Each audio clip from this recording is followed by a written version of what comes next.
Aam Aadmi party ਵੀ ਹੁਣ press conference ਕਰ ਰਹੀ ਹੈ ਇਸ ਮਸਲੇ ਤੇ। ਉਹ ਕਹਿੰਦੇ ਵੀ ਇਹਦੇ ਪਿੱਛੇ ਸਾਜ਼ਿਸ਼ ਹੈ ਕਿ ਅੱਜ ਵੀ ਤੁਸੀਂ ਹਾਲੇ ਬਿਨਾਂ ਕੋਈ ਤੱਥ ਦੀ ਘੋਖ ਕੀਤਿਆਂ ਫਟਾਫਟ ਜਾ ਕੇ ਤੇ ਪ੍ਰੈਸ ਕਾਨਫਰੰਸ ਕਰਕੇ ਕਹਿ ਦਿੱਤਾ ਕਿ ਵਿਰੋਧੀ ਪਾਰਟੀਆਂ ਦਾ ਕੰਮ ਕਿ ਸਟੇਟ ਦੇ ਵਿੱਚ ਲਾਅ ਐਂਡ ਆਰਡਰ ਦਾ ਬਹੁਤ ਬੁਰਾ ਹਾਲ ਹੈ। ਸਰਕਾਰ ਬਿਲਕੁਲ ਸੁੱਤੀ ਪਈ ਹੈ।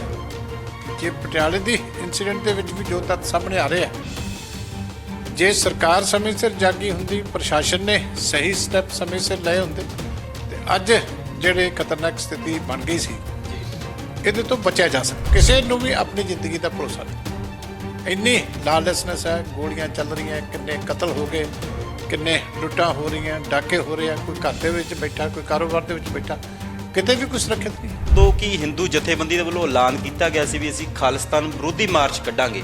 ਇੰਟੈਲੀਜੈਂਸ ਨੂੰ ਜਦੋਂ ਇਹੋ ਜਿਹੀ ਇਨਪੁਟ ਆ ਜਾਂਦੀ ਹੈ, ਉਹ ਲੈ ਕੇ ਕੋਈ ਘਰ ਨਹੀਂ ਬੈਠੇ ਰਹਿਣਾ ਹੁੰਦਾ। ਉਹਦੇ ਤੇ ਤੁਸੀਂ ਜਿਹੜੀ ਹੈਗੀ ਹੈ ਵਿੱਚ ਤੁਹਾਡੇ ਲੀਡਰ, ਤੁਹਾਡੇ ਹੋਰ ਜਿਹੜੇ ਵੀ ਕੋਈ ਅਸਰ ਸੁਖ ਰੱਖਣ ਵਾਲੇ ਬੰਦੇ ਵਿੱਚ ਲੈ ਕੇ ਸਥਿਤੀ ਨੂੰ ਉਹਦੇ ਮੁਤਾਬਕ ਸੰਭਾਲਿਆ ਜਾਂਦਾ। ਕਈ ਘੰਟਿਆਂ ਦੇ ਕੱਟ ਲੱਗ ਰਹੇ ਨੇ, ਥਰਮਲ ਪਲਾਂਟ ਦੇ ਕਈ ਯੂਨਿਟ ਬੰਦ ਹੋ ਰਹੇ ਨੇ। ਸਰਕਾਰ ਦਾਅਵਾ ਕਰ ਰਹੀ ਹੈ ਵੀ ਅਸੀਂ ਜਲਦ ਇਹਨੂੰ ਹੱਲ ਕਰ ਲਾਂਗੇ।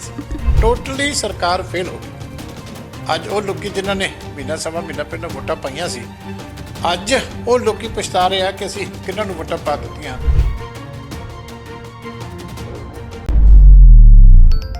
ਪਟਿਆਲਾ ਦੇ ਵਿੱਚ ਅੱਜ ਹਿੰਦੂ ਜਥੇਬੰਦੀ ਅਤੇ ਸਿੱਖ ਜਥੇਬੰਦੀਆਂ ਦੇ ਵਿਚਕਾਰ ਟਕਰਾਅ ਹੋਇਆ ਹੈ ਤੇ ਮਾਹੌਲ ਕਾਫੀ ਤਣਾਅਪੂਰਨ ਬਣਿਆ ਹੋਇਆ। ਸਾਡੇ ਨਾਲ ਸਾਬਕਾ ਕੈਬਨਿਟ ਮੰਤਰੀ ਨੇ ਅਕਾਲੀ ਦਲ ਦੇ ਦਲਜੀਤ ਸਿੰਘ ਚੀਮਾ, ਗੱਲਬਾਤ ਕਰਦੇ ਹਾਂ। ਚੀਮਾ ਸਾਹਿਬ, ਅੱਜ ਪਟਿਆਲਾ ਦੇ ਵਿੱਚ ਜਿਹੜੀ ਹਾਲਾਤ ਆ ਬੜੀ ਤਣਾਅਪੂਰਨ ਬਣੀ ਹੋਈ ਆ। ਕੀ ਸਮਝਦੇ ਹੋ ਤੁਸੀਂ, ਕੋਤਾਹੀ ਕਿਸ ਨੇ ਕੀਤੀ ਆ?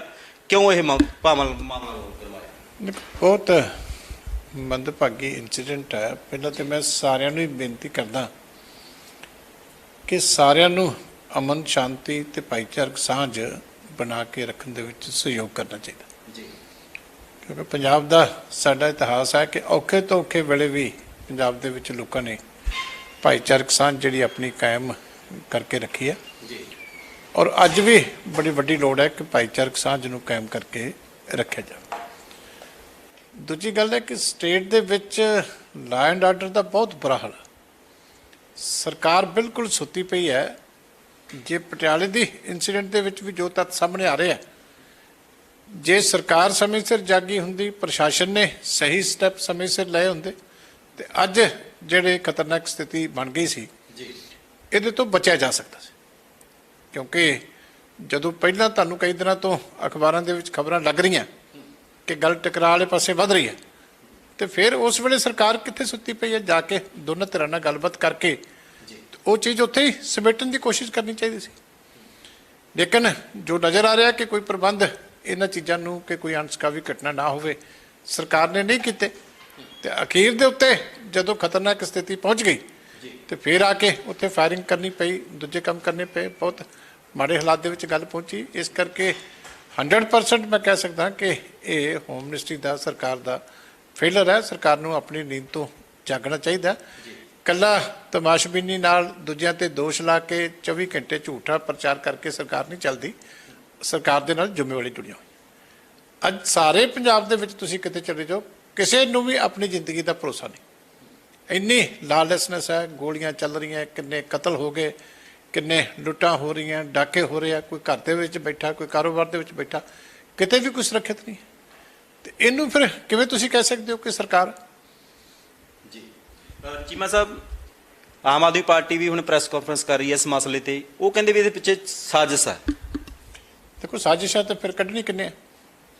ਇਹੀ ਮੈਂ ਕਹਿ ਰਿਹਾ ਨਾ ਕਿ ਇੰਨੀ ਗੈਰ ਜ਼ਿੰਮੇਵਾਰਾਨਾ ਸਟੇਟਮੈਂਟ ਜੀ ਕਿ ਅੱਜ ਵੀ ਤੁਸੀਂ ਹਾਲੇ ਬਿਨਾਂ ਕੋਈ ਤੱਥ ਦੀ ਘੋਖ ਕੀਤਿਆਂ ਫਟਾਫਟ ਜਾ ਕੇ ਤੇ ਪ੍ਰੈਸ ਕਾਨਫਰੰਸ ਕਰਕੇ ਕਹਿ ਦਿੱਤਾ ਕਿ ਵਿਰੋਧੀ ਪਾਰਟੀਆਂ ਦਾ ਕੰਮ ਹੈ।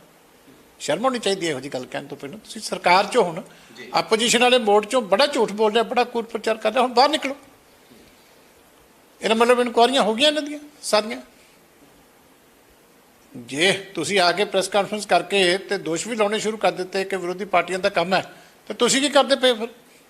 ਫਿਰ ਫੜ ਕੇ ਸਾਰੀਆਂ ਪਾਰਟੀਆਂ ਨੂੰ ਅੰਦਰ ਕਰੋ। ਇੰਨੀ ਗੈਰ ਜ਼ਿੰਮੇਵਾਰਾਨਾ ਸਟੇਟਮੈਂਟ ਉਹ ਰੂਲਿੰਗ ਪਾਰਟੀ ਦੇ ਰਹੀ ਹੈ।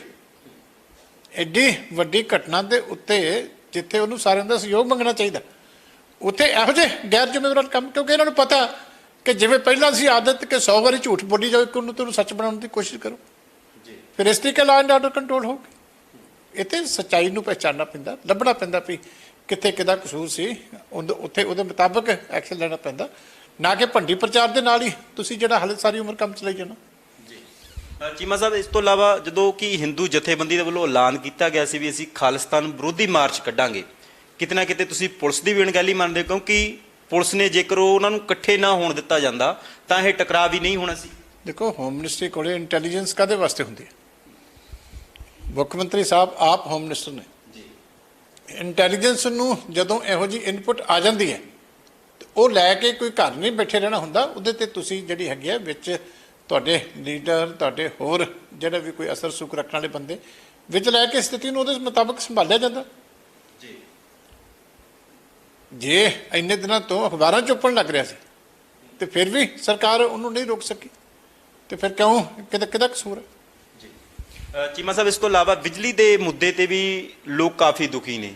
ਕਈ ਘੰਟਿਆਂ ਦੇ ਕੱਟ ਲੱਗ ਰਹੇ ਨੇ, ਥਰਮਲ ਪਲਾਂਟ ਦੇ ਕਈ ਯੂਨਿਟ ਬੰਦ ਹੋ ਰਹੇ ਨੇ। ਸਰਕਾਰ ਦਾਅਵਾ ਕਰ ਰਹੀ ਹੈ ਵੀ ਅਸੀਂ ਜਲਦ ਇਹਨੂੰ ਹੱਲ ਕਰ ਲਾਂਗੇ ਸੀ। ਮੈਂ ਤਾਂ ਇੱਥੇ ਵੀ ਇਹੀ ਸੋਚਦਾ ਕਿ ਸ਼ਾਇਦ ਹੋ ਸਕਦਾ ਸ਼ਾਮ ਤੱਕ ਪ੍ਰੈਸ ਕਾਨਫਰੰਸ ਕਰਕੇ ਕਹਿ ਦੇਣਗੇ ਵਿਰੋਧੀ ਪਾਰਟੀਆਂ ਖਰਾਬ ਕਰ ਰਹੀਆਂ ਜੀ। ਇਹਨਾਂ ਕੋਲ ਤਾਂ ਹੁਣ ਇਹੀ ਭੰਡੀ ਪ੍ਰਚਾਰ ਹੀ ਰਹਿ ਗਿਆ। ਟੋਟਲੀ ਸਰਕਾਰ ਫੇਲ ਹੋ ਗਈ। ਅੱਜ ਉਹ ਲੋਕੀ ਜਿਨ੍ਹਾਂ ਨੇ ਮਹੀਨਾ ਸਵਾ ਮਹੀਨਾ ਪਹਿਲਾਂ ਵੋਟਾਂ ਪਾਈਆਂ ਸੀ, ਅੱਜ ਉਹ ਲੋਕੀ ਪਛਤਾ ਰਹੇ ਆ ਕਿ ਅਸੀਂ ਕਿਹਨਾਂ ਨੂੰ ਵੋਟਾਂ ਪਾ ਦਿੱਤੀਆਂ ਤੇ ਕਿੱਥੇ ਲਿਆ ਕੇ ਸਵਾ ਮਹੀਨੇ ਦੇ ਵਿੱਚ ਉਹ ਪੰਜਾਬ ਜਿਹੜਾ ਬਿਜਲੀ ਦੇ ਵਿੱਚ ਸਰਪਲਸ ਸੀ। ਪਹਿਲਾਂ 5 ਸਾਲ ਕਾਂਗਰਸ ਨੇ ਨੁਕਸਾਨ ਕੀਤਾ ਤੇ ਇਹਨਾਂ ਨੇ ਰਹਿੰਦੀ ਖੁੰਦੀ ਕਸਰ ਜਿਹੜੀ ਆ ਸਵਾ ਮਹੀਨੇ ਦੇ ਵਿੱਚ ਪੂਰੀ ਕਰ ਦਿੱਤੀ ਕਿ ਅੱਜ ਜਿਹੜੇ 12 14 ਘੰਟੇ ਤੇ ਕੱਟ ਜਿਹੜੇ ਆ, ਲੋਕੀ ਬੱਚਿਆਂ ਨੂੰ ਲੈ ਕੇ ਛੱਤਾਂ ਤੇ ਚੜ੍ਹ ਕੇ ਵਿਚਾਰੇ ਤਰਸ ਰਹੇ ਆ ਹਵਾ ਨੂੰ।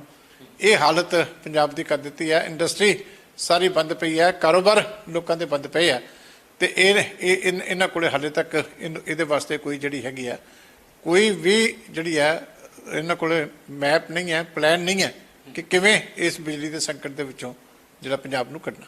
ਜੀ, ਤੁਸੀਂ ਲੰਮਾ ਸਮਾਂ ਤੁਹਾਡੀ ਸਰਕਾਰ ਹੀ ਆ, ਤੁਹਾਡੇ ਸਮੇਂ ਦੇ ਵਿੱਚ ਬਿਜਲੀ ਵਧੀਆ ਰਹਿੰਦੀ, ਸਰਪਲਸ ਰਹਿੰਦੀ ਸੀ, ਤੁਹਾਡੇ ਵੱਲੋਂ ਵੀ ਦਾਅਵਾ ਕੀਤਾ ਜਾਂਦਾ। ਕਿਸ ਤਰ੍ਹਾਂ ਹੁਣ ਇਸ ਸੰਕਟ ਦੇ ਵਿੱਚੋਂ ਨਿਕਲਿਆ ਜਾ ਸਕਦਾ ਹੈ? ਕੇਂਦਰ ਵੀ ਕਈ ਵਾਰ ਹੱਥ ਖੜੇ ਕਰ ਦਿੰਦਾ, ਜਿਹੜਾ ਕੋਲਾ ਦੇਣਾ ਹੁੰਦਾ ਉਹ ਨਹੀਂ ਮਿਲਦਾ ਪੰਜਾਬ। ਦੇਖੋ, ਸਰਕਾਰਾਂ ਨੂੰ ਕੰਮ ਕਰਨਾ ਪੈਂਦਾ, ਮਿਹਨਤ ਕਰਨੀ ਪੈਂਦੀ ਹੈ, ਹਰ ਗੱਲ ਦੇ ਉੱਤੇ ਤਵੱਜੋ ਦੇਣੀ ਪੈਂਦੀ ਹੈ, ਹਰ ਚੀਜ਼ ਦੀ ਪਲੈਨਿੰਗ ਕਰਨੀ ਪੈਂਦੀ ਹੈ। ਜੇ ਕੋਲਾ ਤੁਸੀਂ ਟਾਈਮ ਸਿਰ ਨਹੀਂ ਉਹਦਾ ਪ੍ਰਬੰਧ ਕਰੋਗੇ ਤੇ ਥਰਮਲ ਪਲਾਂਟ ਬੰਦ ਹੋਣਗੇ, ਥਰਮਲ ਪਲਾਂਟ ਬੰਦ ਹੋਣਗੇ ਤੇ ਬਿਜਲੀ ਦਾ ਰੌਲਾ ਪਏਗਾ। ਇਹਨਾਂ ਨੂੰ ਤਾਂ ਸਿਰਫ ਮਜ਼ਾਕ ਕਰਨੇ ਹੁੰਦੇ ਸੀਗੇ। ਜਦੋਂ ਸਰਪਲਸ ਦੀ ਗੱਲ ਹੁੰਦੀ ਸੀ ਤੇ ਇਹ ਉਦੋਂ ਤਾਂ ਕੋਈ ਤਵੱਜੋ ਨਹੀਂ ਦਿੰਦੇ ਸੀ ਇਹਨਾਂ ਗੱਲਾਂ 'ਤੇ ਵੀ ਕਿੱਡਾ ਵੱਡਾ ਕੰਮ ਜਿਹੜਾ ਹੈਗਾ ਸਾਡੀ ਸਰਕਾਰ ਨੇ ਕਰ ਦਿੱਤਾ ਸੀ ਕਿ ਪਿੰਡਾਂ ਦੇ ਵਿੱਚ ਵੀ 24 ਘੰਟੇ ਬਿਜਲੀ ਰਹਿੰਦੀ ਸੀ। ਕਿਸਾਨ ਨੂੰ ਜਿੰਨੀ ਬਿਜਲੀ ਚਾਹੀਦੀ ਸੀ ਉਦੋਂ ਵੱਧ ਮਿਲਦੀ ਸੀ। ਪਰ ਹੁਣ ਹਾਲਤ ਇਹ ਹੈ ਕਿ ਤੁਸੀਂ ਖੇਤਾਂ ਵਾਸਤੇ ਤਾਂ ਛੱਡੋ, ਜ਼ਿਮੀਂਦਾਰ ਵਿਚਾਰੇ ਅੱਜ ਵੀ ਸੜਕਾਂ ਦੇ ਉੱਤੇ ਬੈਠੇ ਆ, ਘਰਾਂ ਵਾਸਤੇ ਵੀ ਜਿਹੜੀ ਹੈਗੀ ਆ ਬਿਜਲੀ ਜਿਹੜੀ ਆ ਉਹ ਸਪਲਾਈ ਨਹੀਂ ਕਰ ਪਾ ਰਹੀ, ਦੁਕਾਨਾਂ ਵਾਸਤੇ ਬਿਜਲੀ ਸਰਕਾਰ ਨਹੀਂ ਸਪਲਾਈ ਕਰ ਰਹੀ। ਇਸ ਕਰਕੇ ਤਾਂ ਫੇਲਰ ਹੈ, ਕੋਲੈਪਸ ਹੋ ਗਿਆ ਸਿਸਟਮ, ਕਿਉਂਕਿ ਕਿਸੇ ਨੂੰ ਕੁਝ ਨਹੀਂ ਪਤਾ। ਨਿੱਕਿਆ ਜਿਹਾ ਕੰਮ ਕਰਨਾ ਪਹਿਲਾਂ ਦਿੱਲੀ ਪੁੱਛਣ ਜਾਂਦੇ ਆ, ਹੁਣ ਦਿੱਲੀ ਵਾਲੇ ਉੱਥੋਂ ਇਹਨਾਂ ਨੂੰ ਕੋਈ ਦੱਸਣਗੇ, ਉਹ ਫਿਰ ਆ ਕੇ ਇੱਥੇ ਦੱਸਣਗੇ, ਫਿਰ ਉਹਦੇ ਮੁਤਾਬਕ ਕੰਮ ਚੱਲਦਾ। ਇਸ ਤਰ੍ਹਾਂ ਹੁਣ ਸਰਕਾਰ ਚੱਲਦੀ ਹੈ ਜੀ। ਚੀਮਾ ਸਾਹਿਬ, ਇਸ ਤੋਂ ਇਲਾਵਾ ਸਰਕਾਰ ਇੱਕ ਕਾਰਵਾਈ ਕਰ ਰਹੀ ਹੈ ਪੰਚਾਇਤੀ ਜ਼ਮੀਨ ਵਾਲੇ ਮਾਮਲੇ, ਜਿਨ੍ਹਾਂ ਨੇ ਦੱਬੀ ਹੋਈ ਆ, ਕਬਜ਼ੇ ਕੀਤੇ ਹੋਏ ਨੇ। ਕੱਲ ਵੀ ਇੱਕ 29 ਏਕੜ ਜ਼ਮੀਨ ਤੋਂ ਜਿਹੜਾ ਕਬਜ਼ਾ ਛੁਡਾਇਆ ਗਿਆ ਮੋਹਾਲੀ। ਕਿਸ ਤਰ੍ਹਾਂ ਦੇਖਦੇ ਹੋ ਇਸ ਕਾਰਵਾਈ? ਦੇਖੋ, ਇਹ ਹਰ ਸਰਕਾਰ ਦੀ ਡਿਊਟੀ ਹੁੰਦੀ। ਇਹ ਕੋਈ ਪਹਿਲੀ ਵਾਰੀ ਨਹੀਂ ਹੋਇਆ ਕਿ ਕੋਈ ਸਰਕਾਰ ਨੇ ਨਜਾਇਜ਼ ਕਬਜ਼ਾ ਛਡਾਇਆ ਹੋਵੇ। ਜਿਹੜੇ ਇਦਾਂ ਦੇ ਕੇਸ ਹੈ ਲਗਾਤਾਰ ਜਿਹੜੇ ਕਬਜ਼ੇ ਹੁੰਦੇ ਵੀ ਰਹਿੰਦੇ, ਕਬਜ਼ੇ ਛਡਾਏ ਵੀ ਜਾਂਦੇ ਰਹਿੰਦੇ, ਲੇਕਿਨ ਕੋਈ ਸਰਕਾਰਾਂ ਹਰ ਚੀਜ਼ ਨੂੰ ਬਹੁਤ ਵੱਡੀ ਪ੍ਰਾਪਤੀ ਦੇ ਤੌਰ ਤੇ ਨਹੀਂ ਪੇਸ਼ ਕਰਦੀਆਂ। ਮੇਰੇ ਖਿਆਲ ਤੁਸੀਂ ਪਿਛਲੀਆਂ ਸਾਰੀਆਂ ਸਰਕਾਰਾਂ ਦਾ ਕਰ ਲਓ, ਬੜਿਆਂ ਨੇ ਜਿਹੜੇ ਹੈਗੇ ਆ ਕੋਰਟ ਕੇਸ ਕਰ ਕਰਕੇ ਨਜਾਇਜ਼ ਕਬਜ਼ੇ ਛਡਾਏ ਹੋਣਗੇ ਤੇ ਵਿੱਚ ਵਿਚਾਲੇ ਕਈ ਲੋਕੀ ਨਵੀਆਂ ਜ਼ਮੀਨਾਂ ਦੱਬ ਵੀ ਗਏ ਹੋਣਗੇ। ਇਸ ਕਰਕੇ ਮਹਿਕਮਿਆਂ ਦਾ ਇਹ ਰੂਟੀਨ ਦਾ ਕੰਮ ਕਿ ਆਪਣੀ ਜਿਹੜੀਆਂ ਪੰਚਾਇਤਾਂ ਦੀਆਂ ਜਾਇਦਾਦਾਂ, ਸਰਕਾਰੀ ਜਾਇਦਾਦਾਂ, ਉਹਦਾ ਰੱਖਣ ਖਿਆਲ ਰੱਖਣਾ। ਜੇ ਕੋਈ ਕਿਤੇ ਕਿਸੇ ਨੇ ਲਿਟੀਗੇਸ਼ਨ 'ਚ ਪਾ ਕੇ ਕਿਸੇ ਹੋਰ ਤਰੀਕੇ ਕਬਜ਼ਾ ਕੀਤਾ ਹੋਇਆ, ਉਹਦੀ ਕੋਰਟ ਕੇਸਾਂ 'ਚ ਪੈਰਵੀ ਕਰਕੇ ਉਹਨੂੰ ਛਡਾਉਣਾ, ਔਰ ਸਾਰੀਆਂ ਹੀ ਸਰਕਾਰਾਂ ਕਰਦੀਆਂ। ਪਰ ਕੋਈ ਵੀ ਸਰਕਾਰ ਇਹ ਨਹੀਂ ਹੁੰਦਾ ਕਿ ਇੱਕ ਕੰਮ ਨੂੰ ਲੈ ਕੇ ਮਿਨਿਸਟਰ ਵੀ ਆ ਜਾਣ, ਦੂਜੇ ਵੀ ਆ ਜਾਣ, ਸਾਰੇ ਉੱਥੇ ਪ੍ਰੈਸ ਕਾਨਫਰੰਸਾਂ ਕਰਕੇ ਤੇ ਉਹਦਾ ਕ੍ਰੈਡਿਟ ਜਿਹੜਾ ਕਹਿਣ ਵੀ ਬੜਾ ਵੱਡਾ ਦੁਨੀਆ ਦੇ ਵਿੱਚ ਇੱਦਾਂ ਦਾ ਕੋਈ ਕੰਮ ਨਹੀਂ ਹੋਇਆ ਸੀ। ਇਹ ਮਤਲਬ ਰੂਟੀਨ ਦੇ ਕੰਮ ਨੇ। ਇਸ ਕਰਕੇ ਕਰੋ, ਅਸੀਂ ਕਹਿੰਦੇ ਚੰਗੀ ਗੱਲ ਹੈ, ਕਿਤੇ ਵੀ ਕਿਸੇ ਕੋਲ ਨਜਾਇਜ਼ ਹੈ ਕਰੋ, ਪਰ ਇੰਨਾ ਜਿਹੜੀ ਦਵਾਈ ਪਾਉਂਦੇ ਨਾ ਵੀ ਇਹਦੇ ਤੇ ਹੁਣ ਇਸ਼ਤਿਹਾਰ ਬਣਨਗੇ ਕਿੰਨੇ ਕਰੋੜ ਦੇ। ਮੇਰੇ ਖਿਆਲ ਉਹਨੇ ਦੀ ਜ਼ਮੀਨ ਨਹੀਂ ਹੋਣੀ ਜਿੰਨੇ ਉਹ ਕੇਜਰੀਵਾਲ ਨੇ ਇਸ਼ਤਿਹਾਰ ਦੇ ਦੇਣੇ। ਇਹ ਵੀ ਦੇਖ ਲਓ ਤੁਸੀਂ, ਇਹ ਹੁਣ ਇਹਦੀਆਂ ਵੀਡੀਓ ਬਣ ਗਈਆਂ, ਇਹਦੇ ਇਸ਼ਤਿਹਾਰ ਬਣਨਗੇ, ਉਹ ਹਿਮਾਚਲ 'ਚ, ਗੁਜਰਾਤ 'ਚ, ਕਈ ਭਾਸ਼ਾਵਾਂ 'ਚ ਟਰਾਂਸਲੇਟ ਹੋਣਗੇ ਤੇ ਮੇਰੇ ਖਿਆਲ ਬਾਅਦ 'ਚ ਪਤਾ ਲੱਗਣਾ ਵੀ ਪੰਜਾਬ ਨੂੰ ਘਾਟਾ ਪੈ ਗਿਆ ਉਹਨੇ ਦੀ ਜ਼ਮੀਨ ਨਹੀਂ ਸੀ ਜਿੰਨੇ ਦੇ ਇਸ਼ਤਿਹਾਰ ਅਸੀਂ ਪਬਲਿਸਿਟੀ ਵਾਸਤੇ ਦਿੱਤੇ। ਜੀ ਚੀਮਾ ਸਾਹਿਬ ਇਹ ਵੀ ਹੈ, ਉਹ ਕਹਿ ਰਹੇ ਨੇ ਪੰਚਾਇਤ ਮੰਤਰੀ ਵੀ, ਜਿਹੜੀਆਂ ਜ਼ਮੀਨਾਂ ਦੱਬੀਆਂ ਹੋਈਆਂ ਨੇ, ਉਹ ਕਹਿੰਦੇ ਵੀ ਅਸੀਂ 31 ਮਈ ਤੱਕ 5000 ਏਕੜ ਜ਼ਮੀਨ ਅਸੀਂ ਛੁਡਾ ਲਾਂਗੇ। ਉਸ ਪਿੱਛੇ ਜਿਹੜੇ ਰਵਾਇਤੀ ਪਾਰਟੀਆਂ ਦੇ ਲੀਡਰ ਨੇ ਉਹਨਾਂ ਦਾ ਵੀ ਕਬਜ਼ਾ ਹੈ ਕੀਤਾ। ਨਹੀਂ, ਜਿਹਦਾ ਕਬਜ਼ਾ ਹੈ ਛੁਡਾਓ। ਅਸੀਂ ਕਦੋਂ ਕਹਿੰਦੇ? ਪਹਿਲਾਂ 3 ਲੱਖ ਦੇ ਕਰਜ਼ੇ ਦੀ ਗੱਲ ਹੋਈ ਸੀ ਵੀ ਇਨਕੁਆਇਰੀ ਕਰਨੀ, ਅਸੀਂ ਉਦੋਂ ਨਹੀਂ ਕਿਹਾ ਸੀ ਕਰੋ, ਜਦੋਂ ਕਸੂਰ ਹੈ ਫਿਕਸ ਕਰੋ। 5 ਗਨ ਨੂੰ 10 ਹੈ 10 ਕੱਢੋ, ਜਿੰਨੀ ਹੈ ਕੱਢੋ। ਕਿਸੇ ਕੋਲੇ ਹੈਗੀ ਹੈ, ਕਿਸੇ ਦਾ ਕੋਈ ਹੱਕ ਨਹੀਂ ਹੈ। ਜੇ ਕੋਈ ਕਿਸੇ ਪਾਰਟੀ 'ਚ ਹੈ ਤੇ ਉਹਦਾ ਇਹ ਹੱਕ ਨਹੀਂ ਹੈ ਕਿ ਉਹ ਸਰਕਾਰ ਦੀ ਜਾਂ ਪੰਚਾਇਤ ਦੀ ਜ਼ਮੀਨ ਦਬਲ। ਜਿਹਦੇ ਕੋਲੇ ਵੀ ਹੈਗੀ ਕੱਢੋ। ਲੇਕਿਨ ਰੋਜ਼ ਦਿਹਾੜੀ ਐਵੇਂ ਝੂਠਾ ਭੰਡੀ ਪ੍ਰਚਾਰ ਕਰੀ ਜਾਣਾ, ਉਹ ਵੀ ਸਿਸਟਮ ਨੂੰ ਬਰਬਾਦ ਕਰਨ ਵਾਲੀ ਗੱਲ ਹੁੰਦੀ ਵੀ ਹਰ ਚੀਜ਼ ਨੂੰ ਤੁਸੀਂ ਇੰਨਾ ਬਦਨਾਮ ਕਰ ਦਿੱਤਾ ਕਿ ਕਿਸੇ ਚੀਜ਼ ਦੀ ਜਿਹੜੀ ਹੈ ਵਿਕਤ ਹੀ ਖਤਮ ਹੋ ਜਾਏ। ਤੁਸੀਂ ਲਿਆਓ ਨਾ, ਕੱਢੋ। ਜੇ ਕਿਸੇ ਦੀ ਹੈਗੀ ਕਿਉਂ ਪਹਿਲੇ ਉਹੀ ਕੱਢਣੀ ਚਾਹੀਦੀ ਸੀ ਲੀਡਰ ਦੀ। ਅਸੀਂ ਤਾਂ ਕਹਿੰਦੇ ਹਾਂ ਕਿ ਜੇ ਕਿਸੇ ਵੱਡੇ ਲੀਡਰ ਦੀ ਸੀ ਪਹਿਲਾਂ ਤੁਸੀਂ ਉਹੀ ਕੱਢਦੇ, ਤੁਹਾਨੂੰ ਰੋਕਿਆ ਕਿੰਨੇ? ਇਹੀ ਮੈਂ ਗੱਲ ਕਹਿ ਰਿਹਾ ਨਾ ਕਿ ਉਨੀ ਇਹਨਾਂ ਨੇ ਜ਼ਮੀਨ ਕੱਢਣੀ ਨਹੀਂ ਜਿੰਨੇ ਦੇ ਇਸ਼ਤਿਹਾਰ ਦੇ ਦੇਣੇ, ਕਿਉਂਕਿ ਆਦਤ ਪੈ ਗਈ। ਪਾਰਟੀ ਚੱਲਦੀ ਸਾਰੀ ਝੂਠੇ ਇਸ਼ਤਿਹਾਰਾਂ ਤੇ, ਕੂੜ ਪ੍ਰਚਾਰ ਤੇ, ਝੂਠੇ ਇਸ਼ਤਿਹਾਰਾਂ ਤੇ। ਚੀਮਾ ਸਾਹਿਬ, ਇਸ ਤੋਂ ਇਲਾਵਾ ਜਿਹੜਾ ਐਮਓਯੂ ਸਾਈਨ ਕੀਤਾ ਗਿਆ ਦਿੱਲੀ ਤੇ ਪੰਜਾਬ ਸਰਕਾਰ ਦੇ ਵਿਚਕਾਰ, ਅਕਾਲੀ ਦਲ ਨੇ ਸਵਾਲ ਚੁੱਕੇ ਵੀ ਅਜਿਹਾ ਸਮਝੌਤਾ ਕਦੇ ਨਹੀਂ ਹੋਇਆ। ਕਾਲਾ ਦਿਨ ਵੀ ਤੁਸੀਂ ਨੇ ਮੰਨਿਆ ਜਦੋਂ ਸਿਗਨੇਚਰ ਹੋਏ ਨੇ ਇਹ ਸਮਝੌਤੇ ਤੇ। ਪਰ ਭਗਵੰਤ ਮਾਨ ਸਾਹਿਬ ਕਹਿੰਦੇ ਵੀ ਸੁਖਬੀਰ ਬਾਦਲ ਸਾਹਿਬ ਵੀ ਜਾਂਦੇ ਰਹੇ ਨੇ ਬਾਹਰਲੇ ਮੁਲਕਾਂ ਦੇ ਵੀ ਸਮਝੌਤਾ ਕਰਦੇ ਨੇ ਇਸ ਤਰ੍ਹਾਂ ਗਿਆਨ ਪ੍ਰਦਾਨ ਨੂੰ ਲੈ ਕੇ। ਦੇਖੋ, ਇਹ ਗੱਲ ਨਹੀਂ ਸਮਝ ਰਹੇ, ਲੋਕਾਂ ਦੀ ਭਾਵਨਾ ਨਹੀਂ ਸਮਝ ਰਹੇ। ਹਮੇਸ਼ਾ ਹੀ ਸਰਕਾਰਾਂ ਚਾਹੁੰਦੀਆਂ, ਇਕੱਲੇ ਸਰਦਾਰ ਸੁਖਬੀਰ ਸਿੰਘ ਬਾਦਲ ਨਹੀਂ। ਮੈਂ 3 ਦਿਨ ਗੁਜਰਾਤ ਲਾ ਕੇ ਆਇਆ ਸੀ, ਉਹਨਾਂ ਦੇ ਅਲੱਗ-ਅਲੱਗ ਮਹਿਕਮਿਆਂ ਦੀ ਸਟੱਡੀ ਕਰਕੇ ਆਇਆ ਸੀ। ਪਰ ਇਹਦੇ ਵਾਸਤੇ ਮੈਂ ਕੋਈ ਐਮਓਯੂ ਤਾਂ ਨਹੀਂ ਸਾਈਨ ਕੀਤਾ। ਅਸੀਂ ਉੱਥੇ ਦੇ ਜਿਹੜੀ ਹੈਗੀ ਆ ਚੀਫ ਸੈਕਟਰੀ ਦੇ ਨਾਲ, ਮੁੱਖ ਮੰਤਰੀ ਸਾਹਿਬ ਦੇ ਨਾਲ ਸੰਪਰਕ ਕੀਤਾ ਸੀ ਕਿ ਸਾਡੀ ਟੀਮ ਹੋਣੀ ਚਾਹੀਦੀ। ਮੈਂ ਔਰ ਜਹਦਰ ਤੋਤਾ ਸਿੰਘ ਜੀ ਗਏ ਸੀ, ਨਾਲ ਸਾਡੇ ਕੁਝ ਅਫਸਰ ਗਏ ਸੀ। ਜਿਹੜੀਆਂ ਚੀਜ਼ਾਂ ਸਾਨੂੰ ਲੱਗਦਾ ਸੀ ਕਿ ਉਹਨਾਂ ਨੇ ਕੰਮ ਅੱਛੇ ਕੀਤੇ ਆ, ਉਹ ਅਸੀਂ ਦੇਖ ਕੇ ਆਏ ਸੀ, ਸਮਝ ਕੇ ਆਏ ਸੀ ਵੀ ਕਿਵੇਂ ਆ। ਉਹ ਅਸੀਂ ਆਪਣੇ ਹਿਸਾਬ ਦੇ ਨਾਲ ਜੋ ਉਹਨਾਂ 'ਚੋਂ ਵਿੱਚੋਂ ਚੀਜ਼ਾਂ ਬੈਟਰ ਇੱਥੇ ਲਾਗੂ ਕਰ ਸਕਦੇ ਸੀ, ਅਸੀਂ ਉਹ ਆਪਣੇ ਆਪ 'ਚ ਲਾਗੂ ਕੀਤੀਆਂ। ਇਸ ਤਰ੍ਹਾਂ ਸਾਰੀਆਂ ਸਰਕਾਰਾਂ ਜਾਂਦੀਆਂ। ਸਾਡੇ ਵੀ ਬਹੁਤ ਸਾਰੀਆਂ ਚੀਜ਼ਾਂ, ਗਵਰਨੈਂਸ ਰਿਫਾਰਮ ਦਾ ਸਭ ਤੋਂ ਅੱਛਾ ਕੰਮ ਪੰਜਾਬ 'ਚ ਹੋਇਆ ਸੀ, ਬੜੀਆਂ ਸਰਕਾਰਾਂ ਦੇਖ ਕੇ ਗਈਆਂ। ਸਾਡਾ ਆਪਣਾ ਦੇਸ਼ ਹੈ, ਆਪਣੇ ਸੂਬੇ ਨੇ, ਜਿਹੜਾ ਵੀ ਕੋਈ ਚੰਗਾ ਕੰਮ ਕਰ ਰਿਹਾ, ਜਦੋਂ ਨੈਸ਼ਨਲ ਲੈਵਲ 'ਤੇ ਸਾਡੀਆਂ ਮੀਟਿੰਗਾਂ ਹੁੰਦੀਆਂ ਮਿਨਿਸਟਰਾਂ ਦੀਆਂ, ਮਹਿਕਮੇ ਦੀਆਂ, ਉੱਥੇ ਵੀ ਲੈ ਕੇ ਆਉਂਦੇ ਆ ਸਾਰੇ, ਜਿਹਨੇ ਅੱਛਾ ਕੰਮ ਕੀਤਾ ਹੁੰਦਾ ਕਾਪੀਆਂ ਵੰਡਦੇ ਸਾਰਿਆਂ ਨੂੰ ਵੀ ਆਹ ਅਸੀਂ ਅੱਛਾ ਕੰਮ ਕੀਤਾ ਸਟੇਟ 'ਚ। ਦੂਜੇ ਮਿਨਿਸਟਰਾਂ ਨੂੰ ਕਾਪੀ ਦਿੰਦੇ ਆ ਕਿ ਬੇਸ਼ੱਕ ਤੁਸੀਂ ਆ ਕੇ ਦੇਖੋ ਤੇ ਅਸੀਂ ਇਹ ਚੰਗਾ ਕੰਮ ਕੀਤਾ। ਇਹਦੇ ਤੇ ਜਿਹੜੀ ਹੈਗੀ ਆ, ਇਹ ਤਾਂ ਇਹਨਾਂ ਦੀ ਆਪਣੀ ਪਾਰਟੀ ਦੀ ਸਰਕਾਰ ਬਣੀ ਹੈ। ਸਾਡੀ ਵਿਰੋਧੀ ਵੀ ਬਣੀ ਹੋਵੇ ਤਾਂ ਵੀ ਸਾਡਾ ਹੱਕ ਹੈ, ਅਸੀਂ ਉਹਨਾਂ ਨੂੰ ਫੋਨ ਕਰੀਏ, ਉਹ ਚਾਅ ਨਾਲ ਦਿਖਾਉਂਦੇ ਆ। ਜਦੋਂ ਕਿਸੇ ਦਾ ਚੰਗਾ ਕੰਮ ਤੁਸੀਂ ਦੇਖਣ ਜਾਂਦੇ ਹੋ, ਉਹ ਵੀ ਖੁਸ਼ ਹੁੰਦਾ, ਇੱਕ ਐਪਰੀਸ਼ੀਏਸ਼ਨ ਹੁੰਦੀ ਉਹਦੇ ਕੰਮ ਦੀ ਕਿ ਦੇਖੋ ਮੇਰਾ ਕੰਮ ਕੋਈ ਦੇਖਣਾ ਹੈ। ਇਸ ਕਰਕੇ ਇਹਦੇ 'ਚ ਮੈਨੂੰ ਦੱਸੋ ਵੀ ਆਹ ਜਿਹੜੇ ਲਿਖਤੀ ਸਮਝੌਤਿਆਂ ਦੀ ਕੀ ਲੋੜ ਪਈ ਸੀ? ਇਹ 100% ਬੇਈਮਾਨੀ ਹੈ ਸਰਕਾਰ 'ਤੇ ਕੰਟਰੋਲ ਕਰਨ। ਪਿਛਲੇ ਦਰਵਾਜ਼ਿਓਂ ਅਸੀਂ ਅਫਸਰਾਂ ਦੇ ਉੱਤੇ ਕੰਟਰੋਲ ਕਰਨਾ ਚਾਹੁੰਦੇ। ਜਿਹੜਾ ਰੌਲਾ ਪਿਆ ਸੀ ਕਿ ਪੰਜਾਬ ਦਾ ਮੁੱਖ ਸਕੱਤਰ ਉੱਥੇ ਸੱਦਿਆ ਗਿਆ ਸੀ, ਦੂਜੇ ਅਫਸਰ ਸੱਦੇ ਗਏ ਸੀ, ਇੱਥੇ ਅੱਗੇ ਜਾ ਕੇ ਕਈ ਬੇਈਮਾਨੀਆਂ ਸ਼ੁਰੂ ਹੋਣੀਆਂ। ਜਿਹੜਾ ਲਿਖਿਆ ਜਾਂਦਾ ਨਾ ਕਿ ਅਫਸਰ ਆ ਸਕਣਗੇ, ਮਿਨਿਸਟਰ ਆ ਸਕਣਗੇ, ਕਿਉਂ ਆ ਸਕਣਗੇ, ਕੀ ਲੋੜ ਹੈ ਰੋਜ਼ ਦਿਹਾੜੀ ਜਾਣ ਦੀ? ਜਿਹੜੇ ਅਫਸਰ ਇੱਥੇ ਨੇ ਸਾਡੇ, ਉਹ ਕੀ ਸਮਝਦੇ ਕਿ ਜਿਹੜੇ ਦਿੱਲੀ ਪੋਸਟਿੰਗ ਹੋ ਗਈ ਉਹ ਇਹਨਾਂ ਨਾਲੋਂ ਕੋਈ ਬਹੁਤ ਵਧੀਆ ਹੋ ਗਿਆ? ਉਹੀ ਅਫਸਰ ਨੇ, ਇਹਨਾਂ ਦੇ ਬੈਚਮੇਟ ਨੇ, ਸਾਰੇ ਇਕੱਠੇ ਹੀ ਸਿਲੈਕਟ ਹੁੰਦੇ ਨੇ। ਕੋਈ ਐਸ ਸਟੇਟ 'ਚ ਲੱਗ ਗਿਆ, ਕੋਈ ਦੂਜੀ ਸਟੇਟ 'ਚ ਲੱਗ ਗਿਆ। ਇਸ ਕਰਕੇ ਤੁਸੀਂ ਇਹ ਕਹੋ ਕਿ ਸਾਡੇ ਅਫਸਰ ਸਾਰੇ ਜਿਹੜੇ ਹੈਗੇ ਆ ਉਹ ਉਹਨਾਂ ਦੇ ਮੁਤਹਿਤ ਕਰ ਦਿਆਂਗੇ, ਜਿਹਨੂੰ ਮਰਜ਼ੀ ਸੱਦਦੇ ਰਹੋ, ਜਦੋਂ ਮਰਜ਼ੀ ਤੁਸੀਂ ਆਉਂਦੇ ਰਹੋ, ਫਾਈਲਾਂ ਦੇਖਦੇ ਰਹੋ, ਤੇ ਕੀ ਹੋਣਾ, ਕਿੰਨੀ ਕੋਈ ਇਮਾਨਦਾਰੀ ਨਾਲ ਕੰਮ ਹੋਣੇ ਸਾਨੂੰ ਵੀ ਪਤਾ। ਰਾਜ ਸਭਾ ਦੀ ਸੀਟਾਂ ਦੇ ਫੈਸਲੇ ਦਿੱਲੀ ਵਾਲੇ ਕੀਤੇ ਨੇ, ਤੇ ਕੀ ਰੌਲਾ ਪਿਆ ਫਿਰ? ਭਗਵੰਤ ਮਾਨ ਜੀ ਜਵਾਬ ਦਿਓ। ਜਵਾਬ ਦੇਣਾ ਬਣਦਾ ਸੀ ਨਾ। ਏਡੇ ਏਡੇ ਵੱਡੇ ਸਵਾਲ ਉੱਠੇ ਵੀ ਕਿੰਨਾ ਲੋਕਾਂ ਨੂੰ ਰਾਜ ਸਭਾ ਦੀਆਂ ਸੀਟਾਂ ਗਈਆਂ, ਕਿਉਂ ਗਈਆਂ, ਕਿੰਨੀ ਇਮਾਨਦਾਰੀ ਉਹਦੇ 'ਚ ਨਜ਼ਰ ਆਈ ਹੈ, ਉਹਦਾ ਜਵਾਬ ਨਹੀਂ ਕਿਸੇ ਨੇ ਦਿੱਤਾ। ਤੇ ਜਦੋਂ ਫਾਈਲਾਂ ਦੇ ਉੱਤੇ ਫੈਸਲੇ ਦਿੱਲੀ ਹੋਣੇ, ਕੀ ਹੋਣਾ ਸਾਨੂੰ ਪਤਾ, ਕਿੰਨੀ ਕੁ ਇਮਾਨਦਾਰੀ ਉੱਥੇ ਚੱਲਦੀ ਹੈ। ਇਸ ਕਰਕੇ ਪੰਜਾਬ ਦਾ ਬੇੜਾ ਗਰਕ ਨਾ ਕਰ ਦਿਓ, ਇਸ ਚੀਜ਼ ਦਾ ਫਿਕਰ ਅਸੀਂ ਕਰਦੇ ਹਾਂ। ਇਸ ਕਰਕੇ ਉਹਨੂੰ ਕਹੋ ਜੀ ਤੁਸੀਂ ਕੈਨੇਡਾ ਗਏ ਸੀ, ਕੈਨੇਡਾ ਟੀਚਰ ਗਏ ਸੀ, ਟੀਚਰ ਸਿੱਖ ਕੇ ਆਏ, ਬੱਚੇ ਨੂੰ ਪੜ੍ਹਾਉਂਦੇ ਪਏ, ਪਰ ਕੀ ਇੱਥੋਂ ਫਾਈਲਾਂ ਲੈ ਕੇ ਉੱਥੇ ਕੈਨੇਡਾ ਵਾਲਿਆਂ ਨੂੰ ਦਿਖਾਉਣਗੇ ਸੀ? ਉੱਥੇ ਜਦੋਂ ਦੂਜੀ ਗਵਰਨਮੈਂਟ ਜਾਂਦੇ ਉਦੋਂ ਸਮਝੌਤੇ ਕਰਨੇ ਪੈਂਦੇ ਆ। ਜਿਹੜੇ ਜਾਂਦੇ ਆ ਉਹਨਾਂ ਦੀ ਤੁਹਾਨੂੰ ਜ਼ਿੰਮੇਵਾਰੀ ਲੈਣੀ ਪੈਂਦੀ, ਉਹਨਾਂ ਦੇ ਰਹਿਣ ਸਹਿਣ ਦੇ ਤੁਹਾਨੂੰ ਖਰਚਿਆਂ ਦੀ ਜ਼ਿੰਮੇਵਾਰੀ ਲੈਣੀ ਪੈਂਦੀ। ਇਸ ਕਰਕੇ ਸਮਝੌਤੇ ਹੁੰਦੇ ਆ ਵੀ ਇੰਨਾ ਖਰਚਾ ਆਏਗਾ, ਇੰਨਾ ਗਵਰਨਮੈਂਟ ਪੇ ਕਰੇਗੀ, ਆ ਇਸ ਤਰੀਕੇ ਹੋਏਗਾ। ਤੇ ਇੱਥੇ ਤੁਸੀਂ ਦਿੱਲੀ ਜਾਣਾ, ਕੋਈ ਚੀਜ਼ ਦੇਖ ਕੇ ਆਉਣੀ, ਤੇ ਸਮਝੌਤੇ ਦੀ ਕੀ ਲੋੜ ਹੈ ਮੈਨੂੰ ਦੱਸੋ? ਜਿਹੜੀ ਮਰਜ਼ੀ ਸਟੇਟ ਤੁਸੀਂ ਜਾਓ, ਇੱਕ ਵਾਰੀ ਫੋਨ ਕਰੋ ਕਿ ਅਸੀਂ ਆਉਣਾ ਚਾਹੁੰਦੇ ਹਾਂ, ਅਗਲੇ ਵੈਲਕਮ ਕਰਦੇ ਆ, ਤੁਸੀਂ ਜਾਓ ਤੇ ਦੇਖ ਕੇ ਆਓ ਜੋ ਚੰਗਾ ਹੈਗਾ ਕਿਸੇ ਦਾ। ਇਸ ਕਰਕੇ ਇਹ ਜਿਵੇਂ ਭੋਲੇ ਬਣਦੇ ਆ, ਉਹਨਾਂ ਲੋਕੀ ਸਾਰੇ ਸਮਝਦਾਰ ਕਿ ਇੱਥੇ ਬਹੁਤ ਵੱਡੀ ਗੜਬੜ ਹੋਣੀ ਆ। ਇੱਥੇ ਸਾਰੇ ਪੰਜਾਬ ਦਾ ਕੰਟਰੋਲ ਇੱਥੇ ਮੰਤਰੀਆਂ ਦੇ ਮਹਿਕਮੇ 'ਚ ਦਿੱਲੀ ਦੇ ਬੰਦੇ ਇੱਥੇ ਬੈਠੇ ਕੀ ਕਰਦੇ ਆ ਦੱਸੋ ਇਹਨੂੰ? ਪੁੱਛੋ ਭਗਵੰਤ ਮਾਨ ਜੀ ਨੂੰ। ਹੈ ਇਹਨਾਂ ਦੀ ਹਿੰਮਤ ਕਿ ਇੱਕ ਵੀ ਕੰਮ ਬਿਨਾਂ ਦਿੱਲੀ ਵਾਲਿਆਂ ਨੂੰ ਪੁੱਛੇ ਕਰ ਲੈਣ? ਹਰ ਮਹਿਕਮੇ 'ਚ ਦਿੱਲੀ ਦਾ ਬੰਦਾ ਬੈਠਾ, ਪਬਲਿਕ ਰਿਲੇਸ਼ਨ 4 ਬੰਦੇ ਦਿੱਲੀ ਦੇ ਬੈਠੇ। ਤੁਸੀਂ ਜਾਓ ਉੱਥੇ ਕੋਈ ਖਬਰ ਲੈ ਕੇ ਦਿਖਾ ਦਿਓ ਉਹਨਾਂ ਤੋਂ ਬਗੈਰ, ਕਿਸੇ ਪੰਜਾਬ ਦੇ ਮਿਨਿਸਟਰ ਤੋਂ। ਤੁਹਾਨੂੰ ਮੈਂ ਕਹਿੰਦਾ ਕਿ ਤੁਸੀਂ ਜਾਓ ਪੰਜਾਬ ਦੇ ਕਿਸੇ ਮਿਨਿਸਟਰ ਤੋਂ, ਉਹਨਾਂ ਨੇ ਦਿੱਲੀ ਦੇ ਬੰਦੇ ਨੂੰ ਪੁੱਛੇ ਬਗੈਰ ਕੋਈ ਖਬਰ ਲੈ ਕੇ ਦੱਸ ਦਿਓ। ਇਸ ਗੁਲਾਮੀ ਵਾਸਤੇ ਤਾਂ ਨਹੀਂ ਅਸੀਂ ਪੰਜਾਬੀ ਜੰਮੇ। ਪੰਜਾਬੀਆਂ ਦਾ ਬੜਾ ਵੱਡਾ ਇਤਿਹਾਸ ਹੈ। ਜੇ ਕੇਜਰੀਵਾਲ ਦੀ ਗੁਲਾਮੀ ਕਰਨੀ ਸੀ ਤੇ ਫਿਰ ਉਸੇ ਨੇ ਮੁੱਖ ਮੰਤਰੀ ਬਣਾ ਲੈਂਦਾ ਤਾਂ ਪਹਿਲੇ ਚਾਹੁੰਦਾ ਸੀ। ਇਹ ਤਾਂ ਭਗਵੰਤ ਮਾਨ ਦਾ ਵੀ ਦਾਅ ਤਾਂ ਹੀ ਲੱਗਿਆ, ਪੰਜਾਬ ਵਾਲਿਆਂ ਨੇ ਰੌਲਾ ਪਾਇਆ ਕਿ ਨਹੀਂ ਪੰਜਾਬ ਦਾ ਬਣਨਾ ਚਾਹੀਦਾ। ਪਿੱਛੇ ਐਮਐਲਏ ਕਈ ਇਸ ਕਰਕੇ ਪਾਰਟੀ ਤੋਂ ਬਾਹਰ ਚਲੇ ਗਏ ਕਿ ਅਸੀਂ ਦਿੱਲੀ ਦੀ ਲੀਡਰਸ਼ਿਪ ਨਹੀਂ ਮੰਨਦੇ। ਇਸ ਕਰਕੇ ਇਹ ਹੁਣ ਵਾਲੇ ਵਿਚਾਰੇ ਜ਼ਿਆਦਾ ਥੱਲੇ ਲੱਗ ਗਏ। ਚੀਮਾ ਸਾਹਿਬ, ਇਸ ਤੋਂ ਇਲਾਵਾ ਕਿਸਾਨੀ ਦਾ ਮੁੱਦਾ ਵੀ ਗਰਮਾਇਆ ਹੋਇਆ। ਕਣਕ ਦਾ ਝਾੜ ਬੜਾ ਘੱਟ ਨਿਕਲਿਆ। ਦੋਵੇਂ ਸਰਕਾਰਾਂ ਦੇ ਵੱਲੋਂ, ਨਾ ਤਾਂ ਕੇਂਦਰ ਸਰਕਾਰ ਦੇ ਵੱਲੋਂ ਨਾ ਪੰਜਾਬ ਸਰਕਾਰ ਦੇ ਵੱਲੋਂ ਕਿਸਾਨਾਂ ਨੂੰ ਕੋਈ ਬੋਨਸ ਜਾਰੀ ਨਹੀਂ ਹੋਇਆ। ਰੋਜ਼ ਆਤਮ ਹੱਤਿਆ ਕਰ ਰਹੇ ਨੇ ਪੰਜਾਬ ਦੇ ਵਿੱਚ ਕਿਸਾਨ। ਦੇਖੋ ਹੋਣਾ ਚਾਹੀਦਾ। ਮੈਂ ਸਮਝਦਾ ਕੇਜਰੀਵਾਲ ਨੂੰ ਵੀ ਭੁੱਲ ਗਏ ਵਾਅਦੇ। 1-1 ਕਰੋੜ ਕਹਿੰਦੇ ਸੀ ਕਿਸਾਨਾਂ ਨੂੰ ਦਿਆਂਗੇ। ਹੁਣ ਕਿੰਨੀਆਂ ਖੁਦਕਸ਼ੀਆਂ ਹੋ ਗਈਆਂ ਪਹਿਲੇ ਮਹੀਨੇ 'ਚ ਤੇ ਕੋਈ ਸਾਰ ਲੈਣ ਵੀ ਨਹੀਂ ਆਇਆ। ਇਸ ਕਰਕੇ ਉਦੋਂ ਕਰੋੜ ਤੱਕ ਦੀਆਂ ਗੱਲਾਂ ਕਰਦੇ ਸੀ ਤੇ ਹੁਣ ਦੇਖੋ ਕਿਸਾਨੀ ਦਾ ਕੀ ਹਾਲਤ ਹੋਈ। 500 ਰੁਪਇਆ ਬੋਨਸ ਭਗਵੰਤ ਮਾਨ ਨੇ ਮੂੰਹ ਚੋਂ ਕੱਢਿਆ ਸੀ, ਦੱਸੋ ਇੱਕ ਕਿਸਾਨ ਨੂੰ ਵੀ ਮਿਲਿਆ?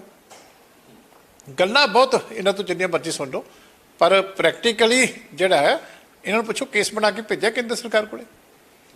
ਹਾਲੇ ਤੱਕ ਕੇਸ ਨਹੀਂ ਬਣ ਕੇ ਗਿਆ। ਹੁਣ ਇਹਨਾਂ ਕੋਲੇ ਵੀ ਜਿਹੜਾ ਵੀ ਸਾਨੂੰ ਸਪੋਰਟ ਕਰੋ ਕਿ ਪੰਜਾਬ ਦਾ ਝਾੜ ਘਟਿਆ, ਕਿਸਾਨਾਂ ਨੂੰ ਨੁਕਸਾਨ ਹੋਇਆ।